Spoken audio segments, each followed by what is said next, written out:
사랑하는 성도 여러분, 영혼이 잘되고 범사가 잘되고 강건하시기를 주 예수님의 이름으로 축원합니다. 신축년 새해가 시작되었으나 대면 예배를 드리지 못하는 상황이 지속되고 있습니다. 이에 신앙의 연륜이 오래되었으나 신앙생활에 기쁨이 없는 성도들에게 하나님이 주시는 격려와 교훈의 말씀을 지난 3주간에 걸쳐 전하였습니다. 오늘부터는 약 10주에 걸쳐 교회에 새로 나오기 시작한 성도나 교회를 다닌 지 상당한 시간이 흘렀지만 아직 성경을 체계적으로 배워보지 못한 성도들을 위하여 신앙의 기초가 되는 말씀을 풀어서 전하고자 합니다. 오늘은 첫 번째로 하나님은 누구신가 라는 제목으로 전합니다. 먼저 성도 여러분에게 강조합니다. 우리가 하나님이 누구신가 아는 것은 그리스도인이 된 모든 사람의 첫 의무이자 가장 중요한 일입니다. 왜냐하면 그리스도인이란 하나님의 자녀가 되는 권세를 받은 사람으로 하나님을 아버지라 부르기 때문입니다. 자녀의 권세는 다른 말로 아버지의 것을 받아 누리는 권세입니다. 생각해 보십시오. 이 세상도 육신의 아버지가 나를 사랑하는 분임을 알고 아버지를 존경하며 그의 말을 경청하고 순종하는 자녀와 반대로 아버지의 사랑을 알지 못하여 훈계하는 아버지를 미워하고 그의 말을 거역하는 자녀 중 누가 행복한 삶을 살며 누가 자녀의 권세를 누리겠습니까? 당연히 아버지를 존경하고 순종하는 자녀입니다. 영적 아버지이신 하나님과의 관계도 마찬가지입니다. 우리가 자녀의 권세를 누리는 성도가 되려면 아버지 하나님의 사랑을 알고 경외하고 그 뜻을 순종하여 따를 수 있도록 먼저 하나님이 어떠한 분이신지 또 하나님이 어떤 사랑을 베푸셨는지 그리고 하나님은 내가 어떤 존재가 되기를 원하시는지 바르게 알아야 합니다. 한편 하나님을 아는 일에 있어서 고린도전서 1장 21절은 하나님의 지혜에 있어서는 이 세상이 자기 지혜로 하나님을 알지 못함으로라 선언합니다. 그 세상의 지혜로 설명하는 하나님은 결코 창조주 하나님이 아닙니다. 창조주 하나님은 자녀가 된 성도들이 하나님을 바르게 알 수 있도록 하나님 자신에 관하여 기록하셨습니다. 그것이 바로 성경입니다. 그러므로 오직 성경에 나타내신 하나님과 하나님의 뜻을 바르게 분별하여 풀어 설명함으로 하나님에 대한 바른 지식을 전하고자 합니다. 하나님에 관한 성경의 첫 기록은 창세기 1장 1절 태초에 하나님이 천지를 창조하시니라 입니다. 이 말씀을 통하여 우리가 아버지라 부르는 하나님은 태초 이전부터 계신 분이고 하늘과 땅을 창조하신 분이란 사실을 깨닫습니다. 그런데 마태복음 5장 48절에 하늘에 계신 너희 아버지의 온전하심 같이 너희도 온전하라 이 말씀처럼 성경은 여러 곳에서 하나님이 계신 곳을 하늘로 표현합니다. 그리고 요한복음 4장 24절은 하나님은 영이시니 예배하는 자가 영과 진리로 예배할지니라 이 말씀과 함께 생각해 볼 때 태초에 하나님이 창조하신 하늘이란 우주 공간을 의미하는 것이 아니라 하나님이 계신 영의 세계를 뜻합니다. 그리고 땅이란 영과 상대적 개념의 물질 세계를 뜻합니다. 그러므로 창세기 1장 1절은 영의 세계와 물질 세계를 창조 이전부터 계신 하나님께서 창조하셨다는 뜻이 됩니다. 창조가 중요한 것은 무엇이든지 피조물의 주인은 창조한 존재입니다. 쉽게 예를 들면 삼성이 만든 핸드폰은 삼성의 것입니다. 그러므로 영의 세계와 물질 세계가 모두가 창조자이신 하나님의 소유이며 다른 말로 하나님이 주인이십니다. 참고로 창조 세계인 이 세상에 나타나는 법칙, 가령 만유인력의 법칙, 구력의 법칙, 질량 불변의 법칙, 유전의 법칙 등등 물질 세계에 나타나는 모든 법칙은 창조주 하나님께서 창조 때 세우신 질서와 섭리입니다. 그러한 물질 세계의 법칙조차 인류 역사의 모든 지식을 합하여도 아직 그 신비를 다 알지 못합니다. 그러한 신비한 질서를 세우신 창조주 하나님이시니 그분은 전지전능하신 분이 틀림이 없습니다. 성경도 하나님께는 능치 못함이 없느니라 말합니다. 그 전지전능하신 하나님이 성경에 기록한 진리의 말씀이 바로 영의 세계를 섭리하는 영의 법칙입니다. 한편 온 우주 만물을 창조하신 하나님께서 매우 특별한 존재를 만드셨는데 바로 사람입니다. 창세기 1장 27절에 하나님이 자기 형상 곧 하나님의 형상대로 사람을 창조하시되 남자와 여자로 창조하시고, 이 말씀에서 알 수 있듯이 하나님은 사람을 창조하시되 남자와 여자로 역할을 구분하셨습니다. 그러므로 온전히 하나님의 형상을 나타내기 위하여 한 남자와 한 여자가 만나서 한 몸을 이루라 명령하셨습니다.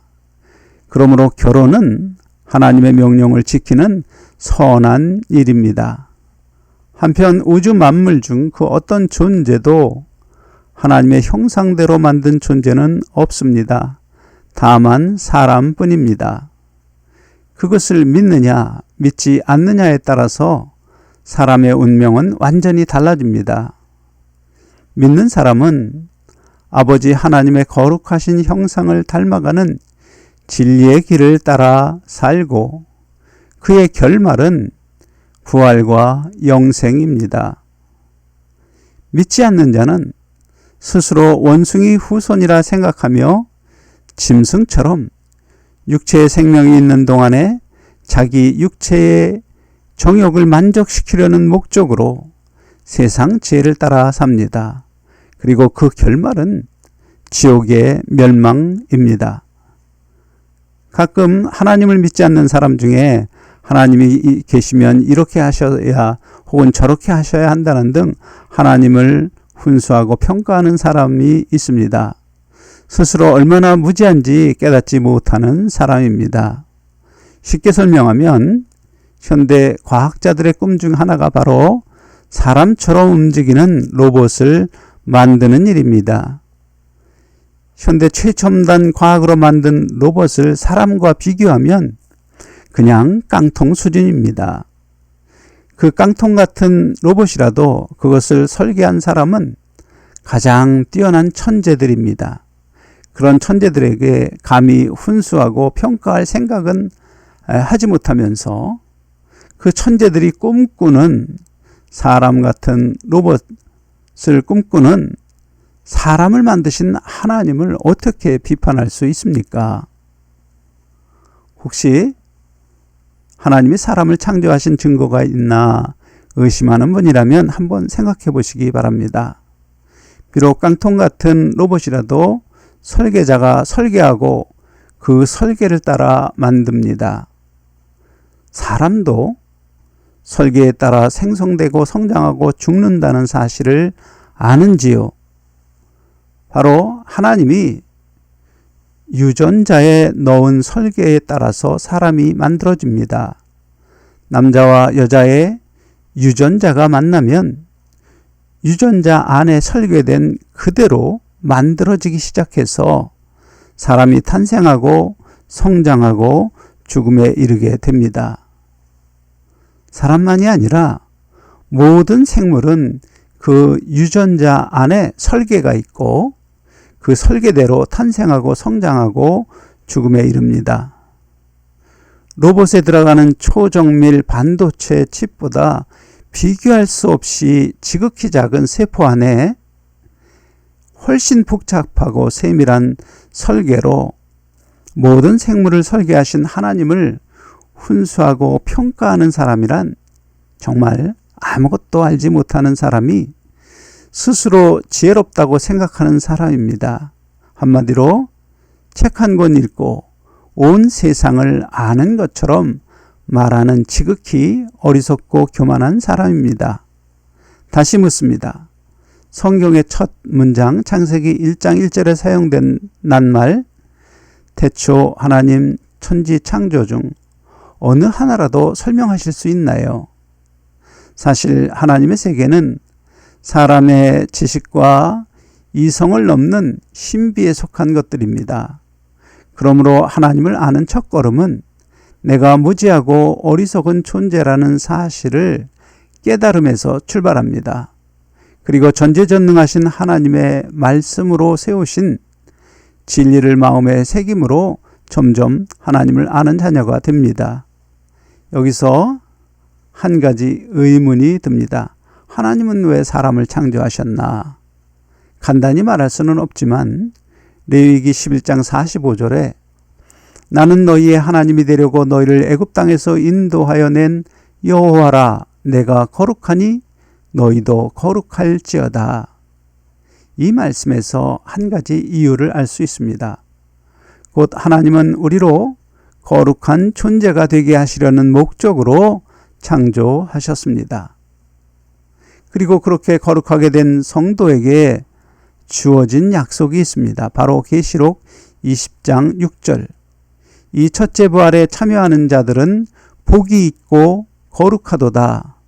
둘째 사망이 그들을 다스리는 권세가 없고 도리어 그들이 하나님과 그리스도의 제사장이 되어 1000년 동안 그리스도와 더불어 왕노릇하리라. 이 약속의 말씀을 보면 첫째 부활에 들어가서 주 예수님과 함께 왕노릇하는 사람은 복이 있고 거룩한 사람입니다. 그러므로 사람을 창조하신 하나님의 뜻은 바로 첫째 부활에 들어가 영광을 누리도록 하시려는 것입니다. 사랑하는 성도 여러분, 나는 과연 첫째 부활에 들어갈 복이 있는 사람인지 한번 생각해 보시기 바랍니다. 복은 창세기 1장 28절에 하나님이 그들에게 복을 주시며 이 말씀에서 알 수 있듯이 하나님이 아담과 하와에게 분명히 주셨습니다. 하지만 아담의 후손된 현실의 사람들은 시편 1편의 복 있는 자의 모습, 곧 복 있는 사람은 악인들의 꾀를 따르지 아니하며 죄인들의 길에 서지 아니하며 오만한 자들의 자리에 앉지 아니하고 오직 여호와의 율법을 즐거워하여 그 율법을 주야로 묵상하는도다. 이 말씀에 표현된 사람을 비교하면 복이 없는 사람이 대부분입니다. 이유는 하나님이 주신 복을 빼앗겼거나 잃어버린 것입니다. 그렇게 복이 없는 사람들은 악인의 꾀인 세상 지혜를 따르고 육체의 정욕을 따라 죄인의 길로 가고 스스로 지혜롭고 선한 줄을 알며 오만하게 살고 하나님의 말씀을 멸시합니다. 바로 복을 잃어버린 영이 죽은 사람입니다.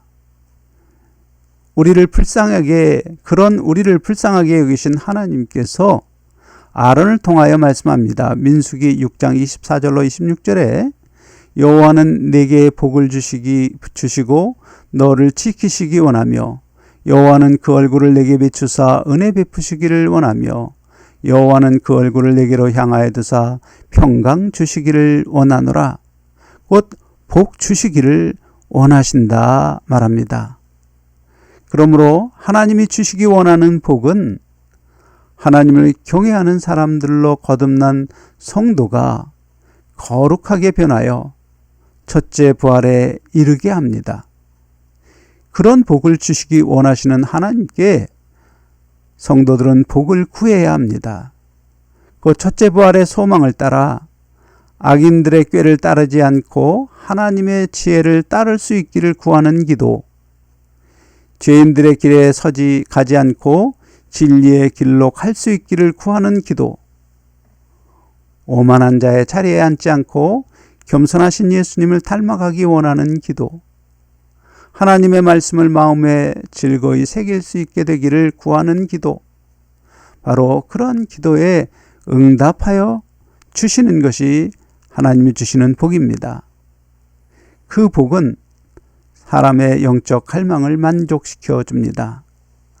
하지만 성경의 복을 바르게 알지 못하는 사람들은 육체의 욕구를 따라서 물질의 풍요와 안락을 원하기에 그런 것을 풍족히 받는 것을 복으로 오해합니다.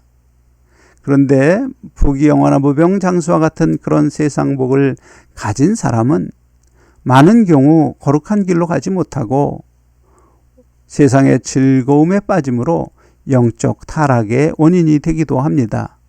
그러므로 하나님은 정욕으로 세상 복을 구하는 사람을 기뻐하지 않습니다. 성경은 말합니다.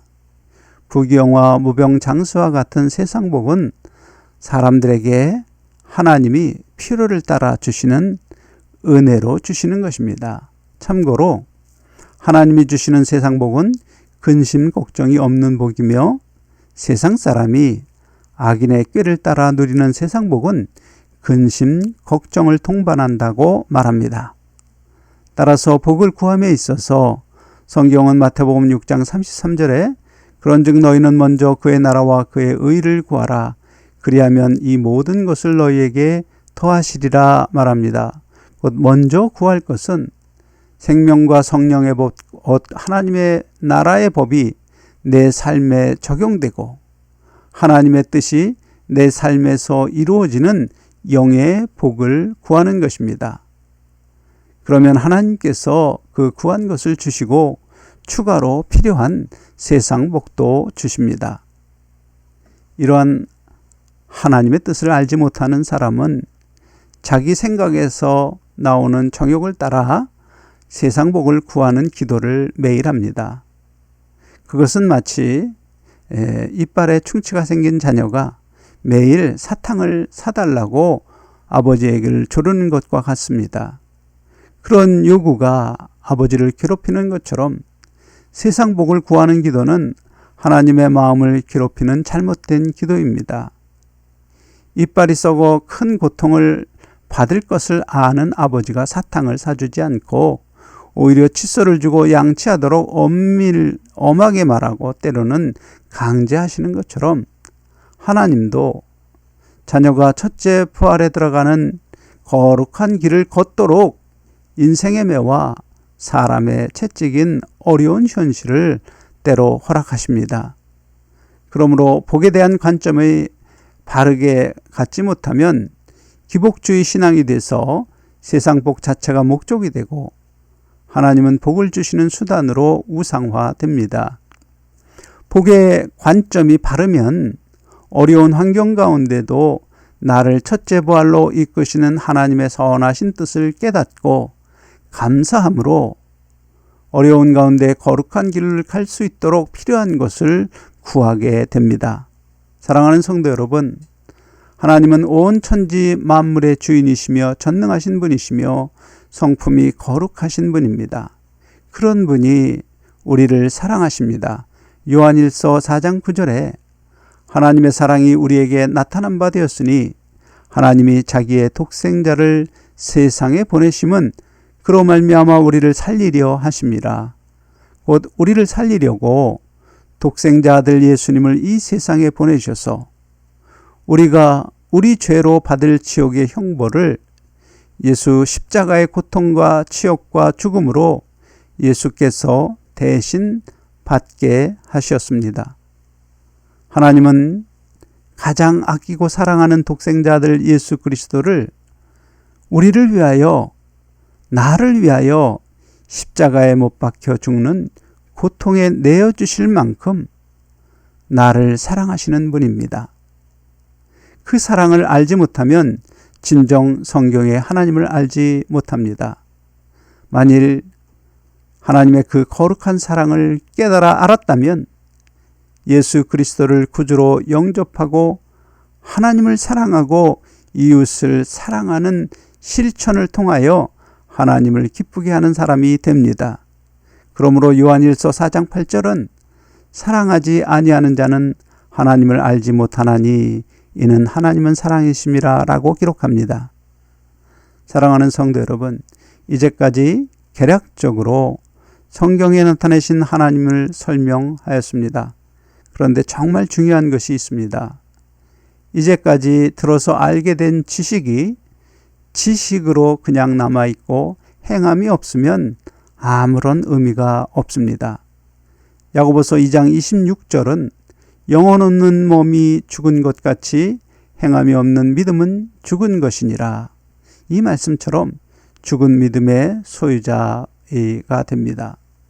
그러므로 하나님을 아는 지식을 믿음으로 받아들여서 하나님을 기뻐하며 예배와 찬송과 기도와 선한 일 하기에 힘쓰고 또 교회의 일원으로 함께 모여 하나님을 경외하고 사랑하는 사람이 될 때, 야고보서 2장 22절에 내가 보거니와 믿음이 그의 행함과 함께 일하고 행함으로 믿음이 온전하게 되었느니라. 이 말씀대로 온전한 믿음에 이르게 됩니다. 온전한 믿음에 이르게 될 때 우리는 첫째 부활의 영광에 들어가게 되는 것입니다. 그러한 복이 있고 거룩한 성도가 되어서 이 세상을 살 동안 평강과 기쁨과 행복을 누리고 또 주의 심판의 날 영광스러운 부활에 이르는 성도 여러분이 되시기를 주 예수님의 이름으로 간절히 축원합니다. 아멘.